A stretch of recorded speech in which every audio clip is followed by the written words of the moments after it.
My dear students, welcome to Learn Easy YouTube channel. Like, share and subscribe. ಆತ್ಮೀಯ 9ನೇ ತರಗತಿಯ ವಿದ್ಯಾರ್ಥಿಗಳೇ ಮತ್ತು ವಿದ್ಯಾರ್ಥಿನಿಯರೇ, 9ನೇ ಕ್ಲಾಸಿಗೆ ಸಂಬಂಧಪಟ್ಟಂತೆ ನಾವು ಈ ತರಗತಿಯಲ್ಲಿನ ಬಹಳ ಇಂಪಾರ್ಟೆಂಟ್ ಆದಂಥ ದೇಶಭಕ್ತ ಭಗತ್ ಸಿಂಗನ ಪಾಠವನ್ನು ಲೆಸನ್ ನಂಬರ್ 7 ನಲ್ಲಿ ದ ವಿಲ್ ಆಫ್ ಸ್ಯಾಕ್ರಿಫೈಸ್ ಅಂತ ಹೇಳಿ ನಾವು ಸ್ಟಡಿ ಮಾಡ್ತಾ ಇದ್ದೀವಿ. ಆ ಪಾಠದ ಬಗ್ಗೆ ಒಂದಿಷ್ಟು ನಿಮ್ಮೊಂದಿಗೆ ಚರ್ಚೆ ಮಾಡ್ತಾ ಇದ್ದೀನಿ. Bhagat Singh was born on September 27, 1907 in Khatkar Kalan, Punjab in British India. ಬ್ರಿಟಿಷರ ಆಳ್ವಿಕೆಯ ಕಾಲದು 1907ನೇ ಇಸ್ವಿ. ಅಂದರೆ ಪಂಜಾಬ್ ಡಿವೈಡ್ ಆಗಿರಲಿಲ್ಲ, ಏಕೀಕೃತ ಪಂಜಾಬ್ ಇತ್ತು. ಆ ಏಕೀಕೃತ ಪಂಜಾಬಿನ ಕಾಟ್ಕಾರ್ ಕಲಾನ್ ಅನ್ನುವಂಥ ಊರಿನಲ್ಲಿ 1907 ಸೆಪ್ಟೆಂಬರ್ 27ನೇ ತಾರೀಕು ಭಗತ್ ಸಿಂಗ್ ಅವರು ಜನಿಸಿದರು. ಅವರು ಜನಿಸಿದ ಮನೆಯನ್ನು ಕೂಡ ನಾನು ನಿಮಗಲ್ಲಿ ತೋರಿಸ್ತಾ ಇದ್ದೀನಿ, ನೀವು ನೋಡಬಹುದು. His grandfather Arjan Singh, father Kishan Singh, uncle Ajit Singh. ಇಡೀ ಕುಟುಂಬವೇ ಸ್ವತಂತ್ರ ಹೋರಾಟಗಾರರ ಕುಟುಂಬವಾಗಿತ್ತು. ಅಜ್ಜ ಅರ್ಜನ್ ಸಿಂಗ್, ಒಬ್ಬೊಬ್ಬರ ಫೋಟೋಗಳನ್ನು ನೀವು ಅಲ್ಲಿ ಗಮನಿಸಿರಿ. ತಂದೆ ಕಿಶನ್ ಸಿಂಗ್, ತಾಯಿ ವಿದ್ಯಾವತಿ, ಚಿಕ್ಕಪ್ಪ Ajit Singh. Were all active in the freedom struggle. ಎಲ್ಲರೂ ಕೂಡ ಸ್ವತಂತ್ರ ಹೋರಾಟದಲ್ಲಿ ತಮ್ಮನ್ನು ತಾವು ತೊಡಗಿಸಿಕೊಂಡವರೇ ಆಗಿದ್ರು. Young Bhagat Singh came in contact with some well-known political leaders like Lala Lajpat Rai and Ras Bihari Bose. ಬಾಲ್ಯದಲ್ಲಿ ಇನ್ನೂ ಶಿಕ್ಷಣ ಪಡೆಯುವಂಥ ಹಂತದಲ್ಲಿಯೇ ಲಾಲಾ ಲಜಪತ್ ರಾಯ್ ಮತ್ತು ರಾಸ್ ಬಿಹಾರಿ ಬೋಸರ ಬಗ್ಗೆ ತಿಳ್ಕೊಂಡಂತ ಭಗತ್ ಸಿಂಗ್ DAV ಸ್ಕೂಲ್ನಲ್ಲಿ ಅವರು ಓದ್ತಾ ಇದ್ರು. ಆ ಶಾಲೆಯನ್ನು ಸ್ವಲ್ಪ ನೀವು ಗಮನಿಸಿರಿ, ಅಲ್ಲಿ ತೋರಿಸ್ತಾ ಇದ್ದೀನಿ. ಅದು ಲಾಹೋರ್ನಲ್ಲಿತ್ತು ಆ ಶಾಲೆ. 1916ರ ಸಮಯ. In respond to Mahatma Gandhi's call for non cooperation, ಗಾಂಧೀಜಿಯವರು ಅಸಹಕಾರ ಚಳವಳಿಗೆ ಕರೆ ಕೊಟ್ಟಂತ ಸಂದರ್ಭ, ಬ್ರಿಟಿಷರ ಆಳ್ವಿಕೆಯ ವಿರುದ್ಧ ಭಾರತೀಯರು ಸಹಕಾರವನ್ನು ಕೊಡಬೇಡಿ, ನಾನ್ ಕೋಆಪರೇಷನ್, ಅಸಹಕಾರ ಮಾಡಿ ಅಂತೇಳಿ ಗಾಂಧೀಜಿಯವರು ಕರೆ ಕೊಟ್ಟಂತ ಸಂದರ್ಭ. Bhagat Singh left his school and joined national school at Lahore. Bhagat Singh ಅವರು ತಮ್ಮ ಮುಂದಿನ ವಿದ್ಯಾಭ್ಯಾಸವನ್ನ ಲಾಹೋರಿನ ನ್ಯಾಷನಲ್ ಸ್ಕೂಲ್ನಲ್ಲಿ ಮುಂದುವರಿಸ್ತಾ ಇದ್ದಾರೆ.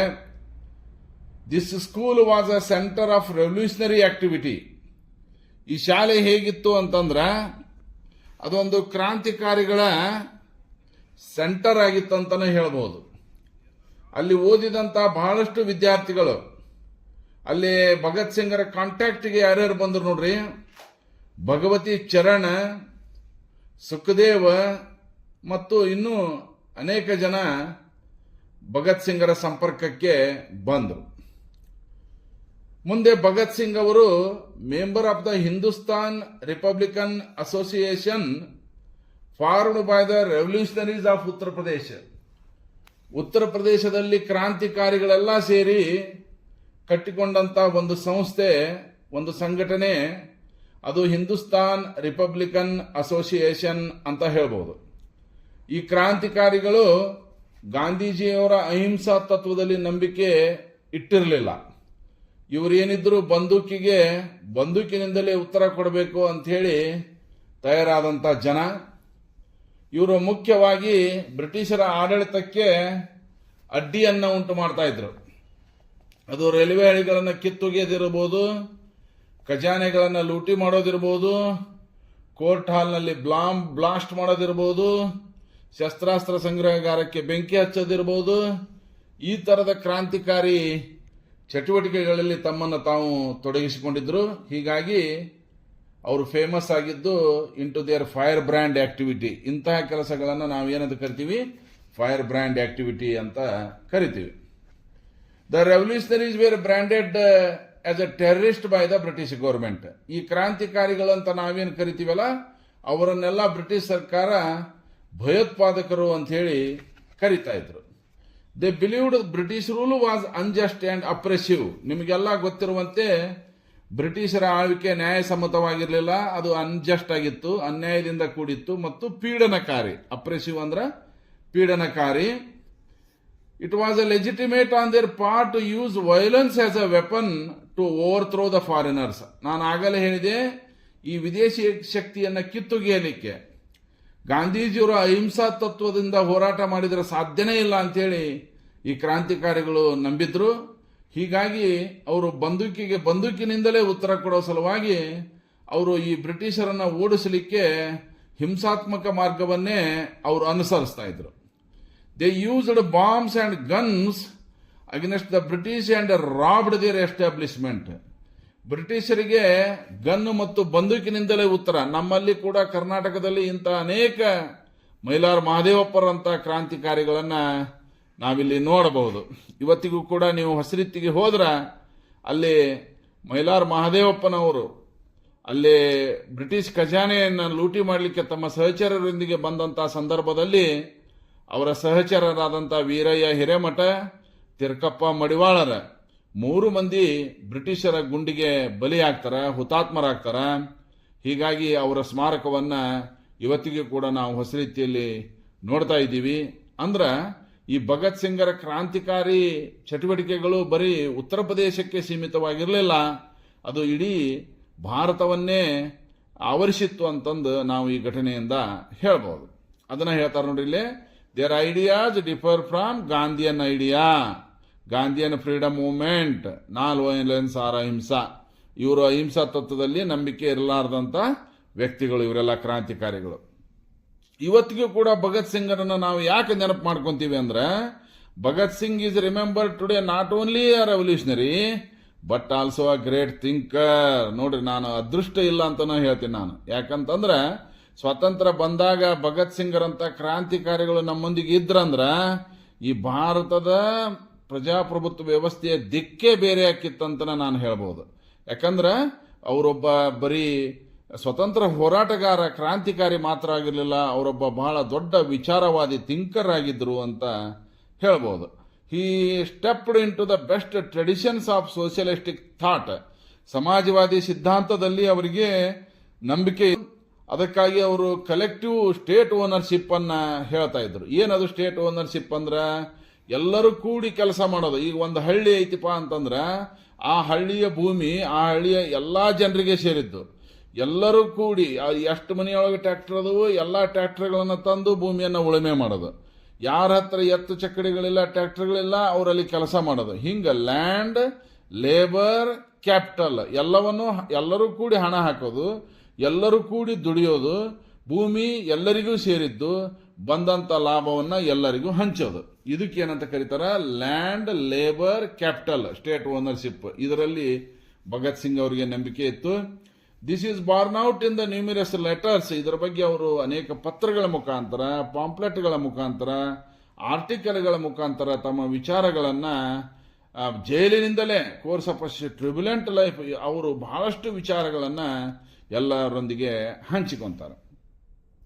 ಹಿ wrote revolution does not a violence but the spirit of freedom.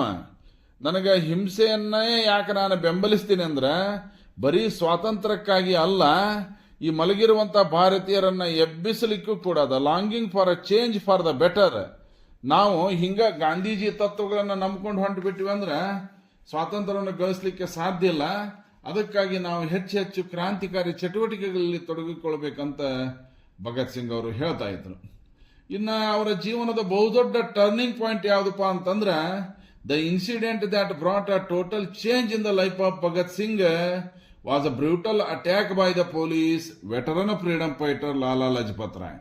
ಪಂಜಾಬಿನಲ್ಲಿ ಅಸಹಕಾರ ಚಳವಳಿಯ ನೇತೃತ್ವವನ್ನು ವಹಿಸಿಕೊಂಡವರು, ಪಂಜಾಬಿನ ಕೇಸರಿ ಎಂದೇ ಕರೆಯಲ್ಪಟ್ಟಂತ ಲಾಲಾ ಲಜಪತ್ ರಾಯ್ ಅವರು. ಆ ಲಾಲಾ ಲಜಪತ್ ರಾಯರ ನೇತೃತ್ವದಲ್ಲಿ ನಡೀತಾ ಇದ್ದಂತ ಹೋರಾಟವನ್ನು ಹತ್ತಿಕ್ಕಲಿಕ್ಕೆ ಅಲ್ಲಿ ಪೊಲೀಸರು, ಬ್ರಿಟಿಷರ ಸಂಬಳಕ್ಕೆ ದುಡಿತಾ ಇದ್ದಂತ ನಮ್ಮವರೇ ಕೆಲವು ಮಂದಿ ಪೊಲೀಸರು ಮತ್ತು ಕೆಲವು ಬ್ರಿಟಿಷ್ ಪೊಲೀಸ್ ಅಧಿಕಾರಿಗಳು ಲಾಲಾ ಲಜಪತ್ ರಾಯರನ್ನ ಥಳಿಸ್ತಾ ಇದ್ದಾರೆ. ಆ ಥಳಿಸುವಂತ ಸಂದರ್ಭದೊಳಗೆ ಅವರು ತೀವ್ರವಾಗಿ ಗಾಯಗೊಳ್ತಾ ಇದ್ದಾರೆ. ಹೀಗಾಗಿ ಅವರನ್ನು ಆಸ್ಪತ್ರೆಗೆ ಸೇರಿಸಲಾಗುತ್ತದೆ. ಆಸ್ಪತ್ರೆಯಲ್ಲಿ ಚಿಕಿತ್ಸೆ ಫಲಕಾರಿಯಾಗದೆ 1928 ನವೆಂಬರ್ 17ನೇ ತಾರೀಕು ಲಾಲಾ ಲಜಪತ್ ರಾಯರು ವೀರಮರಣವನ್ನ ಅಪ್ತಾ ಇದ್ದಾರೆ. ಈ ಒಂದು ಘಟನೆ ಸಹಜವಾಗಿ ಭಗತ್ ಸಿಂಗನ ಮನಸ್ಸಿನ ಮೇಲೆ ಬಹಳಷ್ಟು ಪರಿಣಾಮವನ್ನು ಬೀರಿತು. Bhagat Singh determined to avenge Lajpat Rai death by shooting the British official responsible for the killing. ಹಾಗಾದ್ರೆ ಯಾವ ಬ್ರಿಟಿಷ್ ಅಧಿಕಾರಿ, ಆತ ಬೇರೆ ಯಾರೂ ಆಗಿರಲಿಲ್ಲ, ಡೆಪ್ಟಿ ಇನ್ಸ್ಪೆಕ್ಟರ್ ಜನರಲ್ ಸ್ಕಾಟ್ ಆಗಿದ್ದ. ಆ ಲಾಲಾ ಲಜಪತ್ ರಾಯರನ್ನ ಮನಬಂದಂತೆ ಥಳಿಸುವ ಘಟನೆಗೆ ಕಾರಣವಾಗಿರುವಂತ ಜನರಲ್ ಸ್ಕಾಟ್ರನ್ನ ಮುಗಿಸದೆ ನಾನು ಬಿಡೋದಿಲ್ಲ, ಸೇಡು ತೀರಿಸಿಕೊಳ್ಳದೆ ನಾನು ಬಿಡೋದಿಲ್ಲ ಅಂತೇಳಿ ಭಗತ್ ಸಿಂಗ್ ಶಪಥ ಮಾಡಿ ಅವ್ರ ಮೇಲೆ ಫೈರ್ ಮಾಡ್ತಾ ಇದ್ದಾನೆ. ಅದರದು ತಪ್ಪಿ he shot down assistant superintendent Sanders ಅವರಿಗೆ ಆ ಭಗತ್ ಸಿಂಗ್ ಹಾರಿಸಿದ ಗುಂಡು ಸ್ಕಾಟರ ಬದಲಿಗೆ ಸ್ಯಾಂಡರ್ಸ್ ಅವರನ್ನ ತಗಲ್ತಾ ಇದೆ. ಮಿಸ್ಟೇಕಿಂಗ್ ಹಿಮ್ ಫಾರ್ ಅ ಸ್ಕಾಟ್. ಆ ಸ್ಯಾಂಡರ್ಸ್ ನೋಡಲಿಕ್ಕೆ ಎಲ್ಲರೂ ಒಂದೇ ತರ ಕಾಣ್ತಿರ್ತಾರೆ, ಅವರು ಬ್ರಿಟಿಷ್ ಆಫೀಸರ್ಸ್. ಹೀಗಾಗಿ ಆ ಜನರಲ್ ಸ್ಕಾಟರ ಬದಲಿಗೆ ಅದು ಸ್ಯಾಂಡರ್ಸ್ ಅವರಿಗೆ ತಗಲ್ತಾ ಇದೆ. ಇದು ಭಗತ್ ಸಿಂಗರನ್ನ ಗಲ್ಲಿಗೇರಿಸಲಿಕ್ಕೆ ಬ್ರಿಟಿಷ್ ಸರ್ಕಾರ ಕೊಡಮಾಡಿದಂತ ಮೊದಲನೆಯ ದೊಡ್ಡ ಅಪರಾಧ. ಇನ್ನು ಎರಡನೇ ಬ್ರಿಟಿಷರ ದೃಷ್ಟಿಯೊಳಗೆ ಅವರು ಮಾಡಿದಂತ ಎರಡನೇ ದೊಡ್ಡ ಅಪರಾಧ ಏನಪ್ಪಾ ಅಂತಂದ್ರೆ, ಸೆಂಟ್ರಲ್ ಅಸೆಂಬ್ಲಿ ಹಾಲಿಗೆ ಅಂದ್ರೆ ಸೆಷನ್ ನಡೀತಾ ಇರುವಂತ, ಅಧಿವೇಶನ ನಡೀತಾ ಇರುವಂತ ಸಂದರ್ಭದಲ್ಲಿಯೇ ಅವರು ಬಾಂಬ್ಗಳನ್ನ ಬ್ಲಾಸ್ಟ್ ಮಾಡ್ತಾರೆ. ಭಗತ್ ಸಿಂಗ್ ಮತ್ತು ಆತನ ಸಹಚರರು ರಾಜ್ಗುರು ಮತ್ತು ಸುಖದೇವ್ ಎಲ್ಲರೂ ಸೇರಿ ಆ ಬಾಂಬ್ ಬ್ಲಾಸ್ಟ್ ನಿಂದ ಯಾವ ಜೀವಹಾನಿನೂ ಆಗಿಲ್ಲ. The bombs did not hurt anyone. ಯಾರಿಗೂ ನೋವಾಗಿಲ್ಲ, ಕೇವಲ ಸದ್ದಾಯ್ತಲ್ಲಿ. But the noise they made loud enough to enslaved nation from a deep slumber. ಮಲಗಿರುವಂತ ಭಾರತೀಯರನ್ನ ಎಬ್ಬಿಸುವಂತ ಕೆಲಸವನ್ನ ಈ ಬಾಂಬ್ ಬ್ಲಾಸ್ಟ್ ಘಟನೆ ಮಾಡುತ್ತೆ ಅಂತಾನೆ ಹೇಳ್ಬೋದು. ಆದರೆ ಬ್ರಿಟಿಷರ ದೃಷ್ಟಿಯೊಳಗ ಈ ಅಧಿವೇಶನ ನಡೆಯುತ್ತಾ ಇರುವಂತಹ ಸಂದರ್ಭದಲ್ಲಿ ಬಾಂಬ್ ಬ್ಲಾಸ್ಟ್ ಮಾಡಿರೋದು ಮತ್ತು ಜನರಲ್ ಸ್ಕಾಟರ ಮೇಲೆ ಫೈರಿಂಗ್ ಮಾಡಿರೋದು ಇವೆರಡೂ ಕ್ಷಮಿಸಲು ಸಾಧ್ಯ ಇರಲಾರದಂತ ಅಪರಾಧ ಅಂತ ಹೇಳಿ ಬ್ರಿಟಿಷ್ ಸರ್ಕಾರ ಪರಿಗಣಿಸ್ತಾ ಇದೆ. ಹೀಗಾಗಿ 3 ಜನರನ್ನ ದಸ್ತಗಿರಿ ಮಾಡಿ ಜೈಲಿನಲ್ಲಿಟ್ಟು ವಿಚಾರ ಮಾಡುವ ನಾಟಕ ಮಾಡಿ ಕೊನೆಗೆ 3 ಮಂದಿಗೂ ಗಲ್ಲು ಶಿಕ್ಷೆಯನ್ನ ವಿಧಿಸ್ತಾ ಇದ್ದಾರೆ. For all the aggressive activity he was tried. The British courts in India was awarded death sentence. ನಾನು ಈಗಾಗಲೇ ಹೇಳಿದೆ, ಈ 2 ಪ್ರಮುಖ ಕಾರಣಗಳಿಗಾಗಿ ಆ 3 ಜನ ಗೆಳೆಯರನ್ನ ಗಲ್ಲು ಶಿಕ್ಷೆಗೆ ಬ್ರಿಟಿಷ್ ಸರ್ಕಾರ ಗುರಿಪಡಿಸಿದೆ ಅಂತಾನೆ ಹೇಳ್ಬೋದು. ಆದ್ರೆ ಆ ಗಲ್ಲು ಶಿಕ್ಷೆ ಭಗತ್ ಸಿಂಗರನ್ನ ಏನೂ ಮಾಡಲಿಲ್ಲ. Death did not deter Bhagat Singh.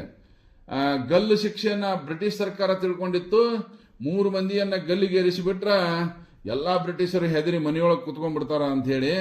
ಆದ್ರೆ ಗಲ್ಲು ಶಿಕ್ಷೆ ಭಗತ್ ಸಿಂಗರನ್ನ ಒಂದಿಷ್ಟು ಅಲುಗಾಡಿಸ್ಲಿಕ್ಕೆ ಸಾಧ್ಯ ಆಗಲಿಲ್ಲ.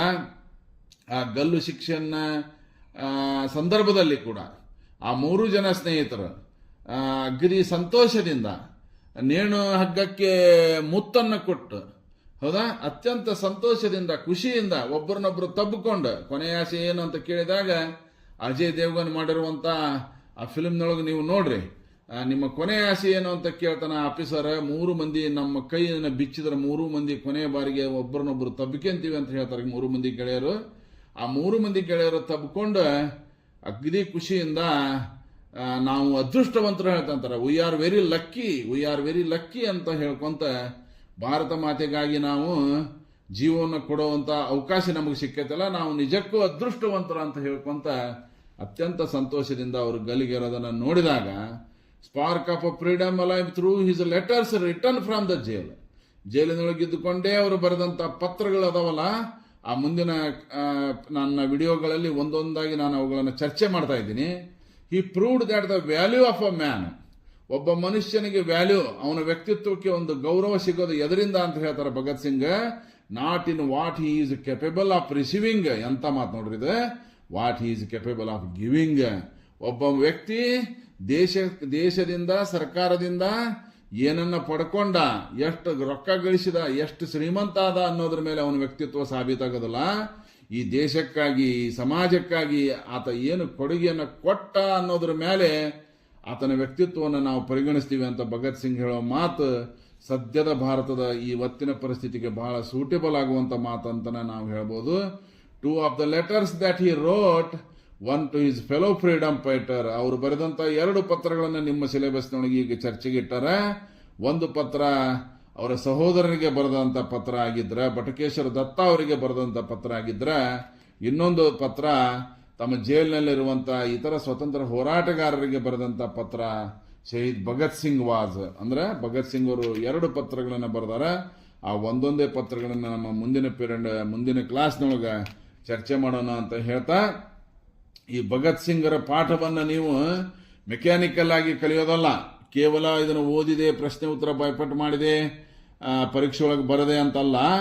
ಇದನ್ನ ನೀವು ಒಂದು ದೇಶಭಕ್ತಿ, ಯಾಕಂತಂದ್ರೆ ಭಾರತಕ್ಕೆ ಸ್ವತಂತ್ರ ಸಿಕ್ಕಿದೆ, ಸ್ವಾತಂತ್ರ್ಯಕ್ಕಾಗಿ ಪ್ರಾಣಾರ್ಪಣೆ ಮಾಡುವಂತ ಸಂದರ್ಭ ಈಗೆಲ್ಲ ನಮಗೆ ಯಾರಿಗೂ ಬಂದಿಲ್ಲ.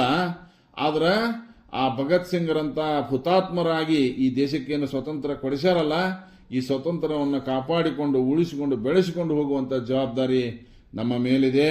ಹೀಗಾಗಿ ವಿದ್ಯಾರ್ಥಿಗಳೇ, ಇದನ್ನು ಅತ್ಯಂತ ಪ್ರೀತಿಯಿಂದ, ದೇಶಭಕ್ತಿಯಿಂದ, ಭಗತ್ ಸಿಂಗರ ಒಂದು ಆದರ್ಶವನ್ನು ಕೊಂಡಾಡುತ್ತಾ ನೀವೆಲ್ಲ ಈ ಪಾಠವನ್ನ ಅಭ್ಯಾಸ ಮಾಡಬೇಕು ಅಂತ ಹೇಳ್ತಾ, ಇದು 9ನೇ ಕ್ಲಾಸ್ಗೆ ನಮ್ಮ ಲರ್ನ್ ಈಜಿ ತಂಡದಿಂದ ಮಾಡ್ತಾ ಇರುವಂತ ಗ್ರಾಮರ್ ಅನ್ನು ಹೊರತುಪಡಿಸಿ ಸಿಲೆಬಸ್ಗೆ ಸಂಬಂಧಪಟ್ಟಂತ ಮೊದಲ ವಿಡಿಯೋ ಆಗಿರೋದ್ರಿಂದ ಯಾರು ಫಸ್ಟ್ ಟೈಮ್ ನಮ್ಮ ಲರ್ನ್ ಈಜಿ ಯೂಟ್ಯೂಬ್ ಅನ್ನು ನೋಡ್ತಾ ಇದ್ದೀರಿ, ಈಗಲೇ ಸಬ್ಸ್ಕ್ರೈಬ್ ಆಗಿ ಬೆಲ್ ಬಟನ್ ಅನ್ನು ಒತ್ತೋದ್ರ ಮುಖಾಂತರ ನಮ್ಮ ಎಲ್ಲಾ 53ನೇ ವಿಡಿಯೋ ಇದು, ಎಲ್ಲಾ ವಿಡಿಯೋಗಳನ್ನ ನಿಮಗೆ ತಲುಪ್ತಾವು. ಮತ್ತು ಮುಂದಿನ ವರ್ಷ ನೀವೆಲ್ಲ 10th ಅಭ್ಯಾಸ ಮಾಡೋರು ಇರೋದ್ರಿಂದ ಈ ವರ್ಷದ 9ನೇ ತರಗತಿಯ ಕ್ಲಾಸ್ಗಳು ಮುಗಿದ ಕೂಡಲೇನ ನೀವು 10ನೇ ತರಗತಿಯ ಅಭ್ಯಾಸವನ್ನು ಪ್ರಾರಂಭ ಮಾಡಲಿಕ್ಕೆ ಕೂಡ ನಮ್ಮ ಯೂಟ್ಯೂಬ್ ಚಾನೆಲ್ನ ವಿಡಿಯೋಗಳು ನಿಮಗೆ ಹೆಲ್ಪ್ ಆಕ್ಕವು. ಅದಕ್ಕಾಗಿ ಕೂಡಲೇ ಸಬ್ಸ್ಕ್ರೈಬ್ ಆಗಿರಿ ಅಂತ ಹೇಳುತ್ತಾ ಈ ವಿಡಿಯೋವನ್ನು ಇಲ್ಲಿಗೆ ಮುಗಿಸ್ತಾ ಇದ್ದೀನಿ. Thank you very much.